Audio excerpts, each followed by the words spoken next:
cryptocurrency chu digital currency paisa internet paisa chi khat atak mu turom lo wa khoi turom lo entirnan mobile application na Google Pay atanga i account ni cheka paisa ithon chuak ang ataka khoi tur wa om lo ang hi ni a hlutna nei si number om si ang hi ni ramsang sangina paisa ran kan nei ang hian cryptocurrency a po hianin paisa tilawin coin emo token emo ti ani a chutiang coin token chu chirang tam tak sing chuang fe a omani cryptocurrency kan ti hianin virtual currency kan ti mai lekha emo athir noi emo hi om velawa internet khovel paisa lutna nei lut paisa nga kan man thei si ani e-commerce and khat shopping site entirnan Flipkart ate po thil kan leya kan lei thadana zirkhan kan lei tamdana zirkhan token kan dong thina kha token kha amma ni a bok thil kan lei donin kan token nei azir khanin min discount thin ani kha te ang tho khanin cryptocurrency kan ti token kha paisa ang thawin a hlu ti na ni a ma se crypto bike ro hi chu a him theyang tur bera encrypt decentralized blockchain technology a ingatlat ani thung ani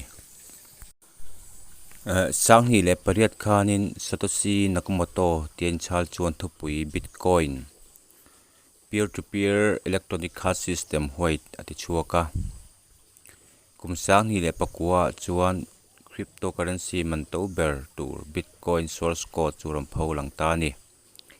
cryptocurrency ina thil tum lian ber pakhat chu decentralized sarkar le bank in rol lo ani mai ba ka paisa rang taka in thon kwal jungjung nan le paisa anga thil le le shalna na man ani ma se chuti mai in bitcoin chuan an siam chan chu aron zonghal mai bik lova man nei lo le man na om lem lovin om ri photta an white paper lo chhir tu an dar zau zela atui pui tu ampung zela community hial alo ding ta ani nakamoto satoshi le community ya ami thiam theng khate chuan bitcoin project chu enonin an source code le thil dangte an thuam thazela ma se paisa angin bitcoin chu alaman thei ta chuang lo paisa changtur chuan tu in emo paisa anga mana midangin paisa anga anlo pom anlo accept phot anga yani community ta chuan lo atling tur chuanin network zau theyang ber siama bitcoin chu mi tam theyang berin nei ve se ti athupui ta a huna local zela kumsang ni le soma community jinga mi pakhatin pizza pani chu bitcoin sing khat in aleya kha transaction kha official thil leina na man masak ber ti a chinchia ani voin anga ret anga tanga chu chuanin kha pizza pani a leina kha bitcoin sing khat kha cheng vei bel chitam tak man hu ani to ani khata tang khan bitcoin po in man ani ta a transaction no alo in tran ta a ma se van duai thak takin bitcoin duang chuak tu satoshi nakamoto chu kumsang ni le som lai hol bur vera abi bauta de ya tun thlangin achin hriat alani lo ani satoshi nakamoto chu mi pa nge mei chi ani a pol nge ti por hria zui ani talo tun thlanga mi hriat chak ber ani tareng ani bitcoin a hian decimal pariata oma point nunga mi kha asiam chuak tu ming join satoshi anti ani bitcoin community te chuan huang ron zo zelin games lama atema anon sona games khela bitcoin lo theina ang chi te po atir lama chuan om thina chu mai ni lo company le farm chang katin paisa angin pom chho tanta a aman po atau chak le ani lar chho zelin investor tam tak anon lu zela bitcoin chu an leya an shala market lama aron lista a izol in mun man to chak luk setin a to chak ta ni ti chuan bitcoin chu adu piang ta nei le hral thei ani to awangin poisa anga man na tamlo ma se poisa in thon nan an bang chho tan ta a tir lama chuan sumdong lian ho le black market khoi hoin an bang chho na sa em a kan fiat money in thon don chuan hei kan currency kan poisa in thon don chuan in kal tlang tur neu no tampa ka aning kara third party inrol an tam awangin commission choi atam em ani ma se bitcoin a chuan he har sat na hi ron soft la chi a entirnan US atangin $10 za Western Union money transfer mangin an lo thon ta chi a dollar li ve lai se na ngai ta thini transaction mana khan bakta doi te lo thon don phe che sela chuanin choi kha sang view don ni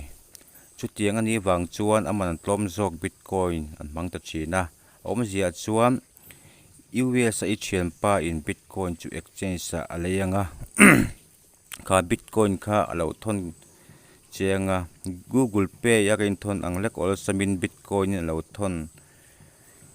chu minute rei lo te chungin i dong don ti na ni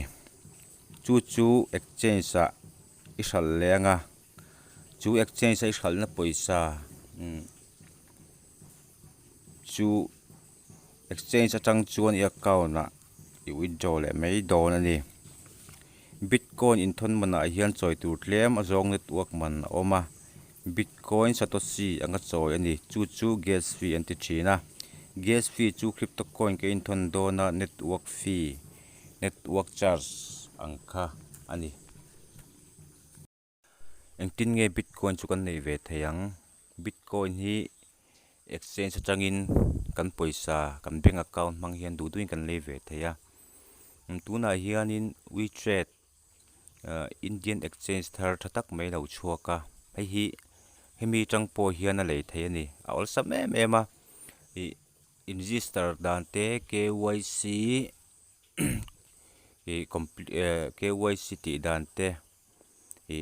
poisa deposit dante withdraw dante chu ka video masa khan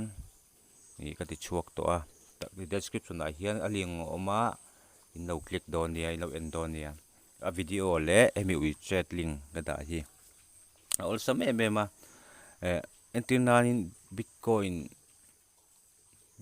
le cryptocurrency hian in san le niam hun en changin niam ka ti angreng na ka chereng khania i an chet dana tak chuanin bera chuanin an leina ai sang price sangin an thal thin ni